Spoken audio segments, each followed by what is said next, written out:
All right, everybody, welcome back. You ready to dive deep with us again? Always ready. Let's do it.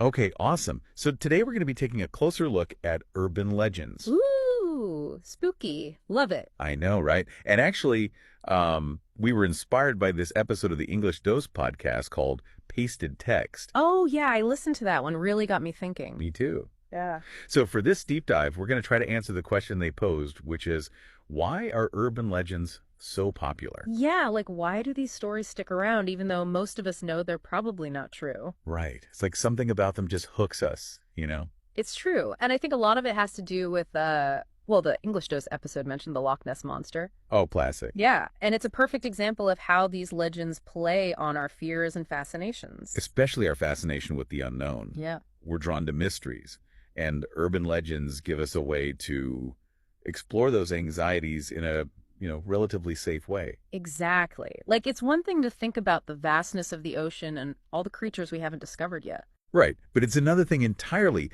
to imagine a giant prehistoric monster lurking beneath the surface, Totally. And then you think about all the other urban legends that play on our fears, like, what was that one I was terrified of as a kid? The Hook Man.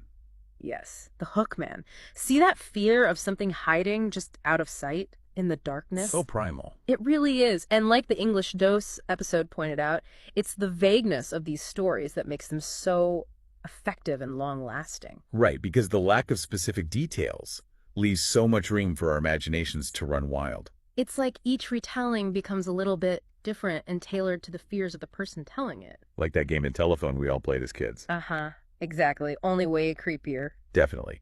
And a great example of that is The Vanishing Hitchhiker. Right? Oh, yeah, that's a classic. Is it an old woman? Yeah. Young man? What are they wearing? Everyone has their own version. But the core fear, that uneasiness of picking up a stranger on a lonely road, stays the same. It's like a universal fear that transcends any specific details. Totally. And the English Dose episode made a really cool point about how these legends aren't limited to one specific culture. They're global. Yeah. They cross borders and adapt to different societies. Well, you have like La Llorona in Mexico, right? Right. And then in Japan, you have the Tic-a-Tic. Completely different stories, but both tap into that same fear of the supernatural and the unknown.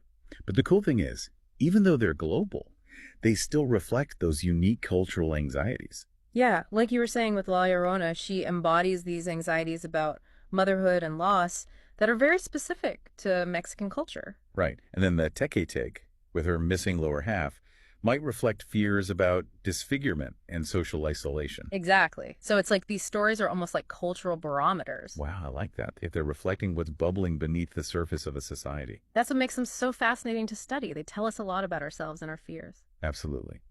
So to wrap up our deep dive today, here's a question for all of you listening out there. What urban legends are popular right now, and what do they say about our society? Ooh, that's a good one. What fears and anxieties are they reflecting? It's like a giant cultural treasure hunt, figuring it all out. So keep an ear out and let us know what you find. All right, everyone. Until next time, stay curious. And watch out for those shadows. You never know what might be lurking there. Uh-huh, exactly.